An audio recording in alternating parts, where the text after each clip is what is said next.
이달 말부터 본격 시작하는 아스트라제네카 백신 접종을 앞두고 식약처가 두 번째 전문가 자문회의를 열었는데 만 18세 이상에 사용하되 65세 이상에는 신중하라는 주의사항을 추가해서 사용 허가를 권고했습니다.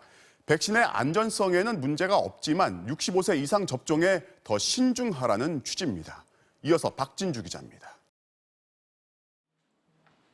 아스트라제네카 백신 허가에 대한 2차 자문회의인 중앙약사심의위원회가 안전성과 효과성을 인정하고 백신을 허가하는 게 적절하다고 결론 냈습니다.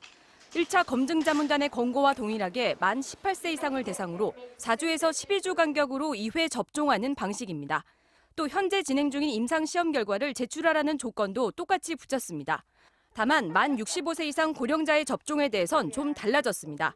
1차 검증 자문단에선 고령자 접종도 배제할 수 없다가 다수의 의견이었지만 중앙약심위는 백신 사용 주의사항에 신중하게 결정해야 한다는 내용을 명시할 것을 권고했습니다.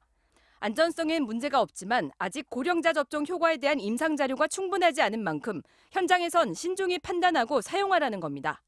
기본적으로 허가는 하는 것이되 효과가 충분히 검증될 때까지는 조금 더 완급을 조절하는 좀 더 신중하게 의료 현장에서 사용할 수 있도록. 또 백신은 국가접종으로 이뤄지는 만큼 질병청사나 예방접종전문위원회에서 고령층의 접종 여부를 재논의할 것도 권고했습니다. 전문가들이 신중한 입장으로 돌아선 건 유럽연합의 공식 승인에도 핀란드와 독일, 폴란드 등 고령층 접종을 권하지 않는 국가가 늘고 있기 때문인 것으로 보입니다.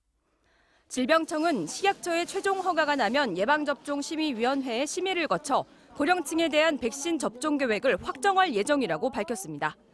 고령층에 우선 접종될 예정이었던 아스트라제네카 백신 접종에 차질이 빚어질 거라는 우려에 대해 전문가들은 영국과 유럽연합이 고령층 접종을 승인한 만큼 문제가 없을 걸로 보고 있습니다.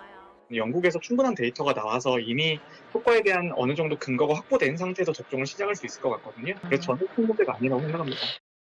식약처는 다음 주 마지막 자문 절차인 최종 점검위원회를 열어 아스트라제네카 백신에 대한 최종 허가 여부를 결정할 예정입니다.